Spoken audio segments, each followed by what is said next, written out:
wants it to be worn every opportunity. Yes, she does. If it ever disappears. So we asked you a question a few months back. Are you ready? Good. Well, there's some people we need to speak to. Their Majesties will be attended by their most noble order of defense.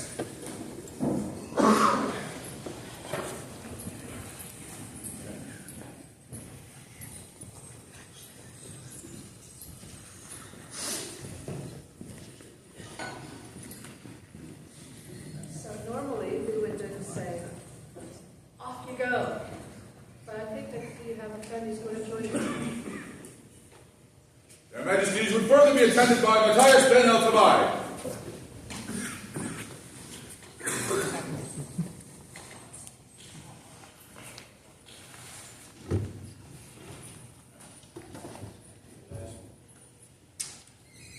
We also gave you a ring. It was a little while ago. We're happy to see you here today. But these good people around you will give you counsel. Repeated. Later this evening, we'll expect an answer. He is already from there. He sure is. So, good order. We'll take these two nice gentles, whisk them away, and give them all the words of advice for you.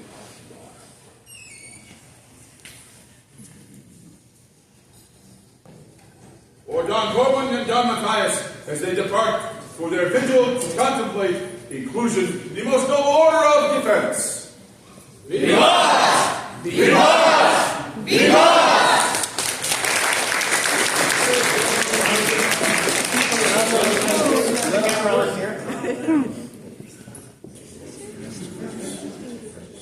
Their Majesties will be attended by Don Corwyn Montgomery.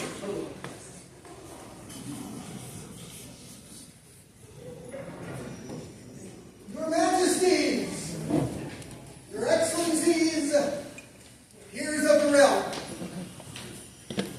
If the fencing community sees farther these days, it's because these fencers stand on the shoulders of giants who preceded us. Before you now comes a fleur, comes an order of the white scarf, a baronial rapier champion, Queen Rapier Champion of Her Majesty Marilyn II. He's been accused of being a gnome. He disputes this. He insists that he be introduced as a leprechaun. And as proof, brings forth, allegedly, the gold at the end of the rainbow. Your Majesties, whatever you decide to do, at least ask him. Don Corwyn Montgomery.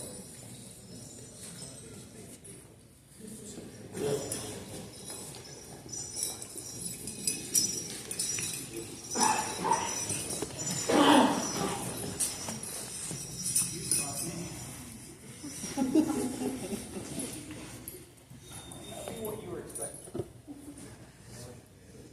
More than what I was expecting.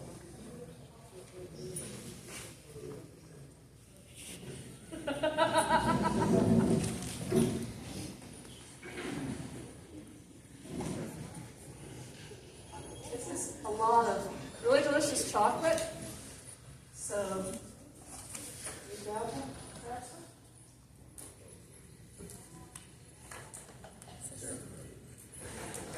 But you do me the honor of making sure people get chocolate. There's far too much for me, and I'm already worried about fitting in my next dress. So, on to business. You had all day to contemplate. What is your answer? My answer is to obey my lead and do what she has commanded me to do. So my answer is yes. Well, I think we need to have some people come and talk to us and further convince us of your worthiness. And you may put your back to us so you can listen to them better.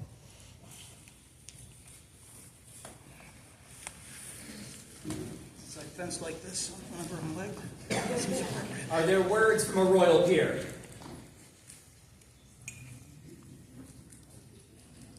Your Majesties, is Her Grace Marilyn is the royal peer for today. With your permission, I will speak on her behalf. Your Majesties, Your Highnesses, good gentles all, I, Marilyn Vergoyne, Duchess and Viscountess of Ethelmark, have the greatest joy in sharing these words about the wonderful Corwyn Montgomery this day. I have known Corwyn since, well, it seems forever, and I mean that in the best possible way. I watched him fence my friend who was his Don, and I watched him fence my beloved Lord. He was the essence of joy and good spirits on the sides of the list, and in the list he was fierce, relentless, and utterly honorable combatant. That was why I chose him as my champion, and that is when I truly came to know him. The depth of his service, his commitment, his devotion to that role took my breath away. His personal quest to do me honor in a martial feat of his own devising is still something that moves me profoundly. Since those shared days long ago, his lordship has continued to be an inspiration to me and to others. His honor, his comportment, and his fire inspires others to be their best selves, as he continually strives to be better every day. That is truly the quality of a peer. I fully and enthusiastically support his new station.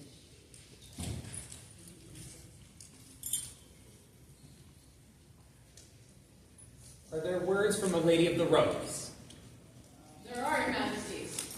I am Comtesse Elena d'Artois, Order of Defense, and Order of the Pelican. And I will speak for this man, if you will permit it. Your Majesties, I've said this about only one other person when I've spoken in front of you. This man changes the trajectory of the people he touches. As a queen, Don Bastiano put a sword in my hand for the first time and said, "You can do this." Don Corwyn armed me, and I have set forth and led armies on behalf of the kingdom as a result. Don Corwyn made the furniture that's on this sword that represents the bottom is the escarbuncle, and the top is a needle and thread, a reflection of my arms. As a queen, he reached out to me. As my guard captain, he stood by me. And as a friend, we have loved each other. And I can't tell you how much the reverence of the relationships with the Lady of the Rose that I have now as a fencer and that he passes on to people are the result of his teaching. I'm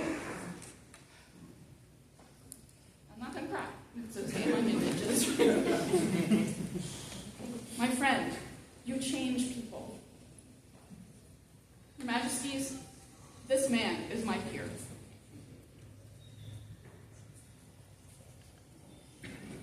Are there words from a member of the Order of the Chivalry? There are. I'm not sure why he made the worst choice in this ladder for me to speak. Corwyn has been a featured part of my growing up life in the BMDL and Ethelmark. Today, 100 years ago, we're going to keep that as the theme today, I think, I did not see eye to eye with him on the rapier community. I didn't see his Sheen of Charles, his Evans of Luke, but I did see a little bit of Chamberlain. For anybody wondering, that's a 3 Musketeers joke. But I had this man that was explaining to me how I could be better. I was young, I was a knight, but I was young. I felt kind of like the prince that curried the favor of Ricula. Okay, that's my last thought. We discussed my first forays into rapier community, which had not gone well, again, when I was a squire. That fiasco had kept me out of the fencing community for a while, for good reason. But he never gave up on me. He really was always there pushing me, asking me, inviting me to come over, to be a part of this. And he got me into fencing with a plan to improve my rapier spear fighting. I will say clearly that it helped. Then I became the landed baron. This man championed for the BNGL, Barony March Surveyor lands, and it was a wondrous process. He used words and wit that surpassed many of my own skills, so I learned. Scribble, herald, guard, day shade, night shade. Training, teacher, and wisdom. He honorably and proudly stood before other baronies and the known world at Penzic and Southern Barony. I also want to thank his lovely lady, Jeanette, for always standing there and being supportive of him and putting up with me. I was not the only one that he spent time working with. He traveled, and when he could, he spent his time teaching and laughing with many other fencers. I would always happily direct any new fighter and any seasoned fighter that wanted to learn more to him. His work, training, time spent in thought, and challenging me not to be a better fencer, not to be a better spearman, but to be a better leader. Without a doubt, part of why I'm a knight and part of why I'm a pelican is that he taught me directly and in my time around him in listening and learning. This man is my peer and my equal and has been for a very long time. Thank you very much.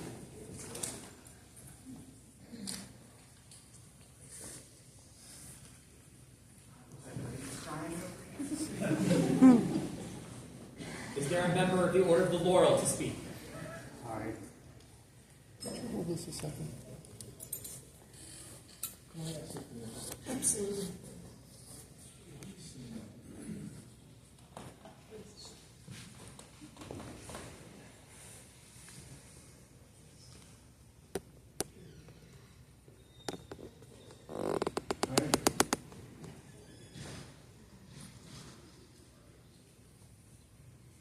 I don't like speaking for years alone. I don't, because I was your cadet brother first. And you were there.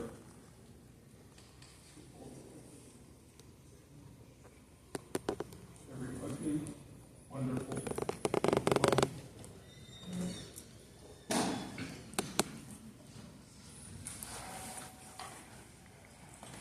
so happy. Oh, no, that's crazy. This is not going to go well. Okay. So, I've been thinking about what I'm going to say for months. Since you tricked me into coming to this event, thank you very much. And every time, I want people to know, every time he asks me to do something, it goes terribly for me. It's just awful. I end up doing something I'm like, this is going to be bad. Except for this time. I can tell everyone the truth. You are the best little brother anybody could have. Now, to get that artistic stuff out of the way.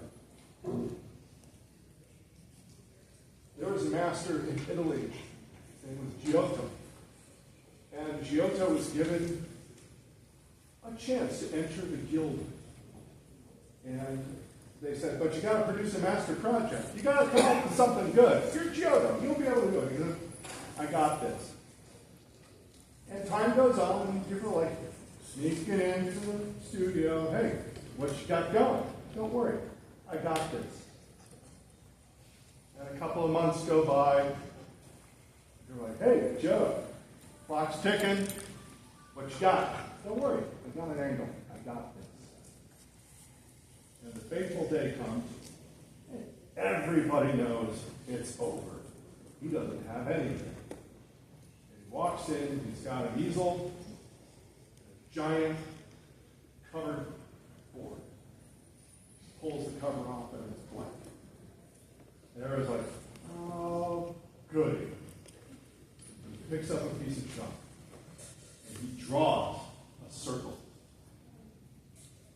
Puts it down. Says, measure it as he's walking out.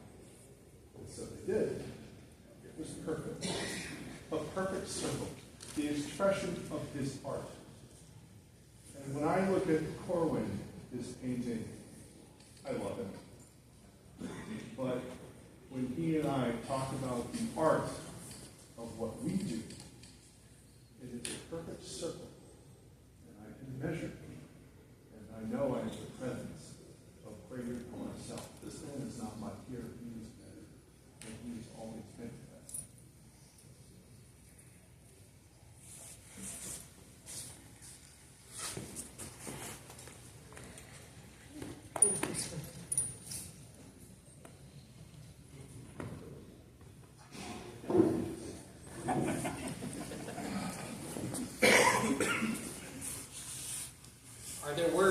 member of the Order of the Pelican? There are. I am Baron Donald McPhee, Meister des Langenschwerts, and also a member of the Order of the Pelican. As you stand here at an event with my name on it, do you ever wonder why you're here?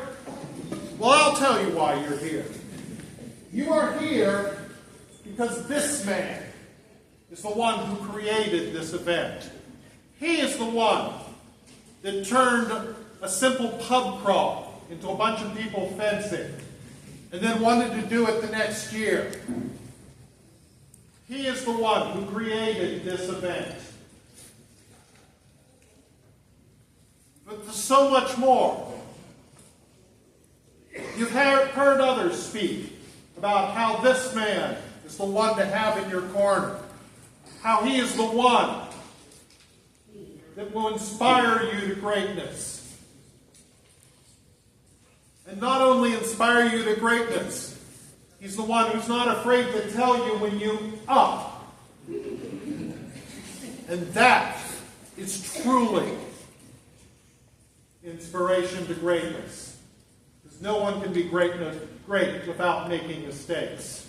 And he's not afraid to remind you of those. But he is also always the one who, if you lift the cover, you will find him working tirelessly. His service is greater than most of us ever realize. But it is great enough that I will say, for as long as I can remember, you have been my friend. And for longer than that, you have been my peer.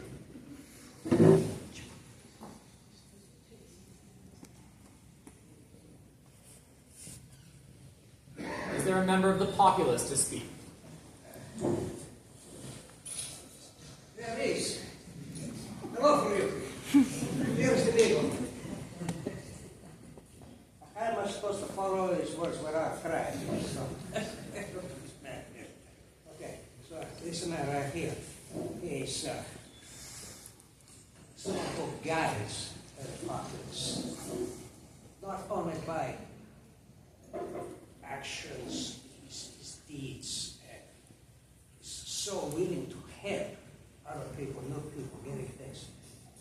I remember when Vigor started fencing, he took this street brawler, okay, and refined my skill, okay, to the point where one of the other members of the Order of the White Scarf was fencing him one day and said, "You fence like a Vigor."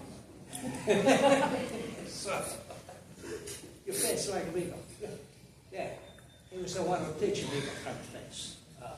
So he's and not only that, he's a kind of person that makes good people better people. You know, he's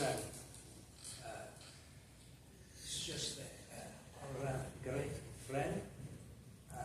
If I could sum up in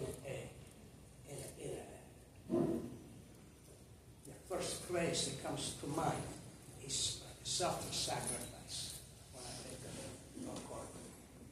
So, to me, you have always been a nice girl.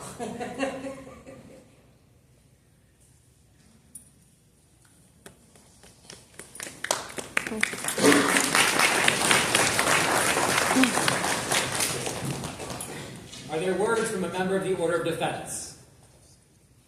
Your Majesties, the populace, by your leave, there are. My name is Fergus.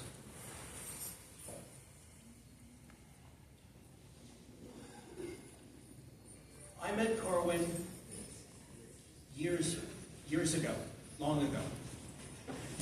When I met him, I was a very troubled man. Correction, I was a very troubled boy. I had been introduced to the society by another very dear friend. Sorry, it's your fault. Sorry. At the time, that might actually have been valid. I was immature. I had a lot of growing up to do, and I think I'm being very generous when I say that. Some of you may have been around at that time. Okay? Some of the responses to me at that time were to say, all right, he wants defense.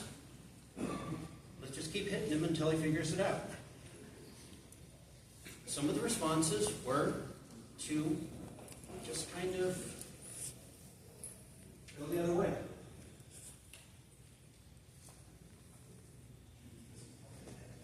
Corwyn looked at this and said, he's got some potential. Maybe there's something more that we can do.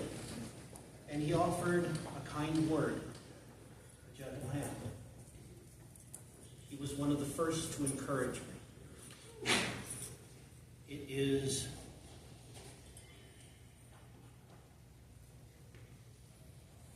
absolutely the truth that in those early years, if not for this man, I would have given up. I would not have been here. Fast forward many years, we became even closer friends. And I started doing more research, started learning more things in my chosen art form, his chosen art form. And I decided to research the history of the honorable duel. I had seen a lot of people, yes, I am going to tell that story. I had seen a lot of people slapping each other with gloves. And I said, you know, just from the little that I know now, that's not how you do an honorable duel. That's where the fight has already started. We're already at fighting when you slap somebody with a glove and say, I challenge you to a duel. No, the challenge is already over. I did research. I wrote an essay about it. I started teaching classes. And I included in my work a short piece about how to do this in the SCA. How could we improve the SCA? Because I had been taught to give back, not just to improve my fencing skills, not just to clean up my act and stop being a child, but to give back. Because that's what Corwyn does. It's already been spoken by greater people than me. Okay? And so I said, if you're going to try to include an honorable duel in the SCA, you need to make sure that the person you're working with can take a joke. Because we don't solve real problems of actual, authentic conflict, a legitimate problem with this person. You actually offended me. We don't solve that with violence here. If we did, there'd be a lot fewer of us. And that's not what we want. So this has to be handled professionally, comfortably, safely. If I say something to challenge someone with a duel, I need to know that person can actually take that and take that from me. So I said, knowing I had a friendship with, at that point, Don Corwyn, I could, for example, call Don Corwyn a weenie.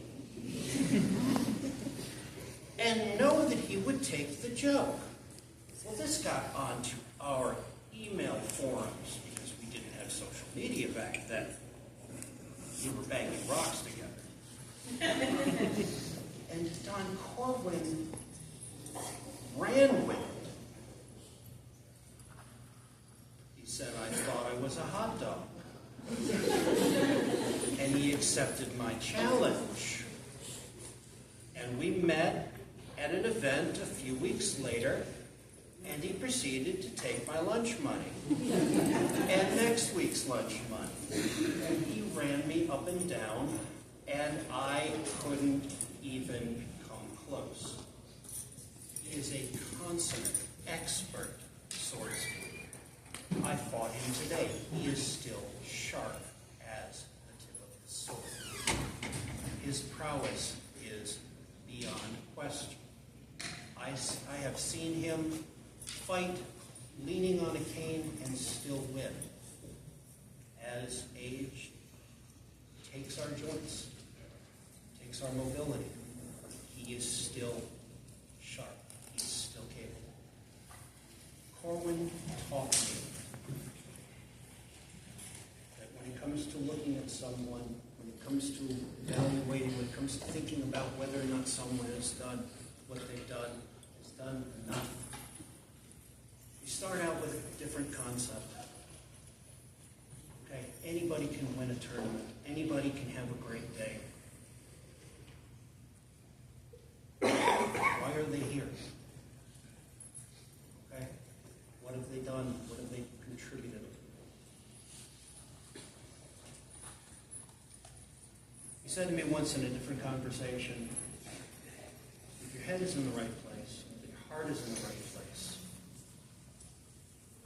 take that person, and if they need to work on having a better lunch, I can help them. If they need a better defense, I can help with that. Okay? If they need to, control the blade better, I can absolutely help them. But if when they hit the field, they have to win at all times, all the time, at all costs,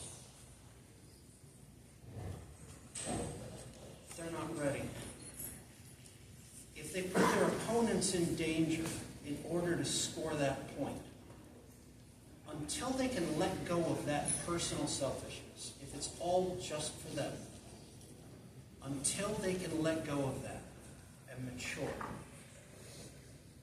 I can't help them.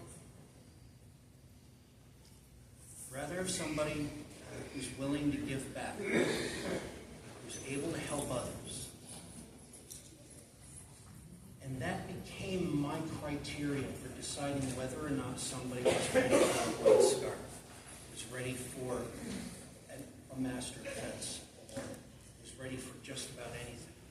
You crafted, in my opinion, you crafted why we actually have this order.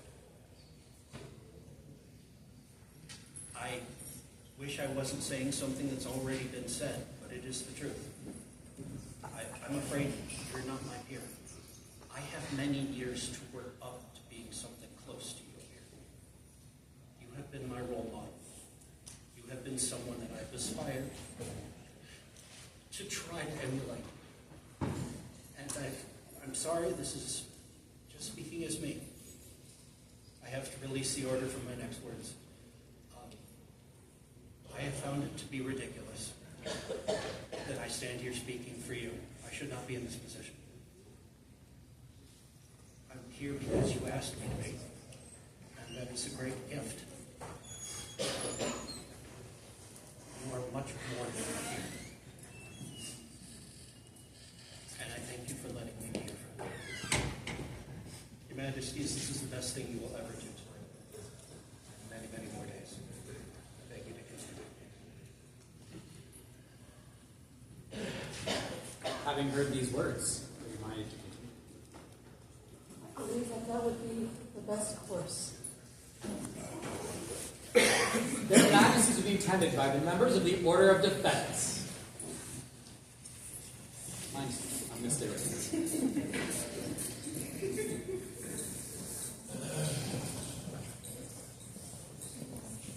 All these worthy people.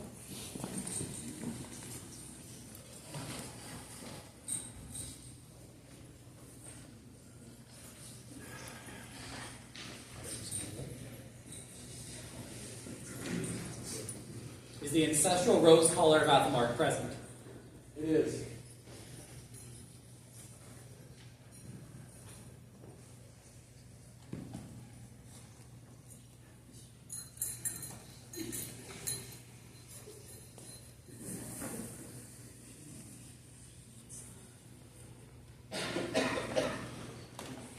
Thank you for this honor.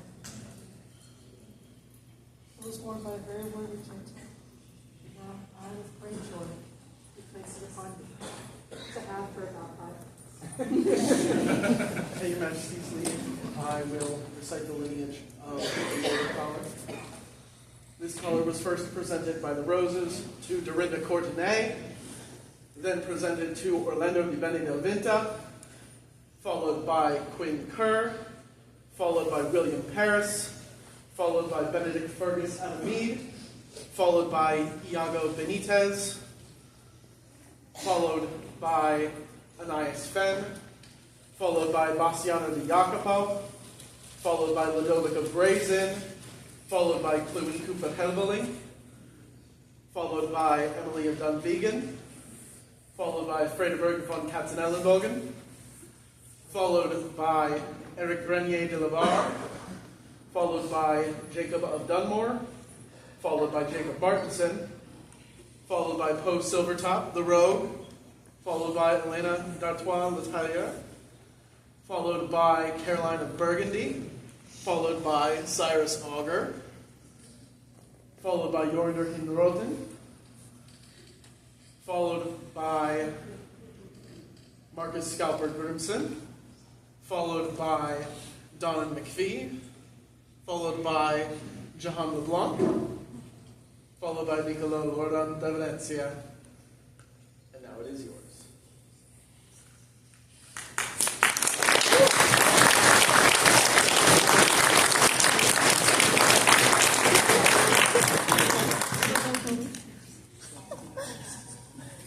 That was very nice.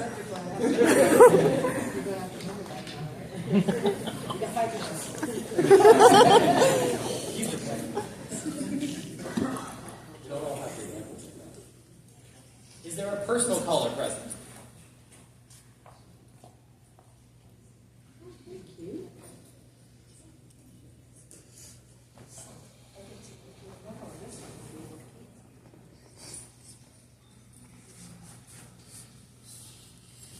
Is there a second personal caller? This is crafted by Master Fergus. And I do this for your lady.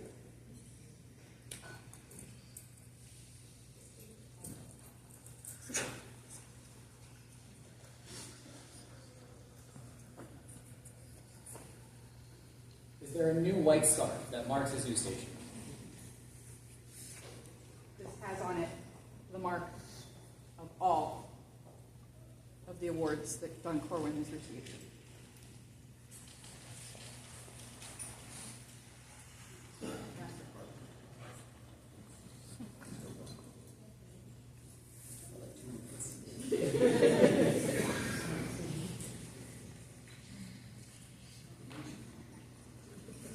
Is there a cloak to keep him warm on this day?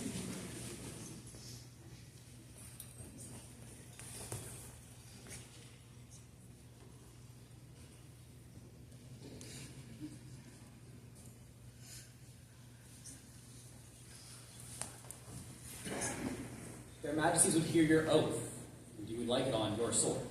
Please present Corwyn's sword.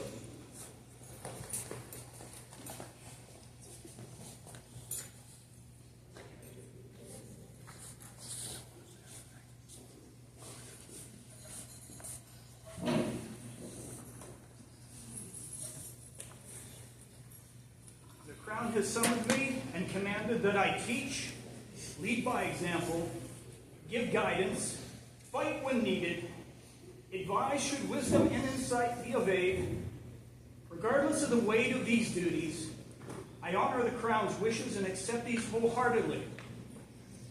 Thus do I, Corwyn Montgomery, as a member of the Order of Defense and peer of the Society, proclaim my fealty to Ethelmark, the Sylvan Crown, and their heirs going forward unto Crown, Kingdom, and Society.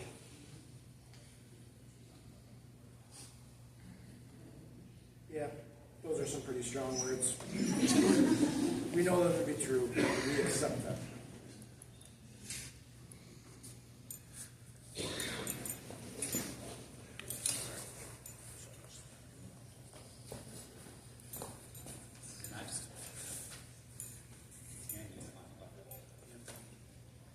It is our tradition that as you are the great warrior of our...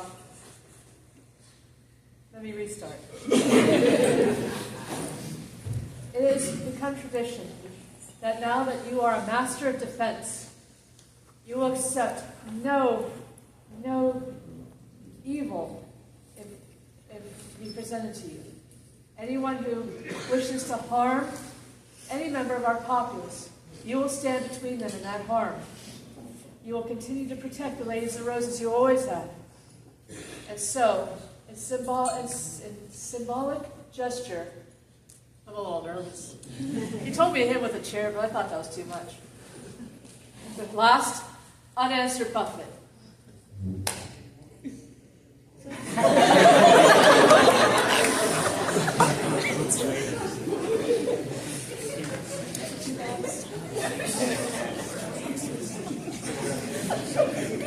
Many years ago, Corwyn Montgomery began to study the art of the sword. He improved upon Venetti's defense, and his Capoferro and Tybalt were only bolstered by his knowledge of Agrippa. However, he also learned the ways of a gentleman. He eschewed the bombastic behaviors of Silver and Sweatnut, and instead served his queen and inspired others to take up study in the art of defense. For this and more, we, Bjarki and Gabrielle, mighty king and even mightier queen, do name him a member of their order of defense, and award unto him arms by letters patent, sable, a sword sustained on a gloved, cubit arm festwise, on a chief argent 3 rondels sable, done by our hand on the 22nd day of March, Anno Societatis 59, at the Dawning Party, in the College of Arts Collis. This segno we outline in order that you do not forget, and in this way have we written in this scroll a little of our intentions. Scroll by Dorinda Courtenay with wording support from Achille Marazza and William Goulden. So we got another one of these coming up. I think you guys might want to go back to your seats after reading his call back up. For Maestro Corwyn, newest member of the Order of Defense. Vivat! Vivat! Vivat!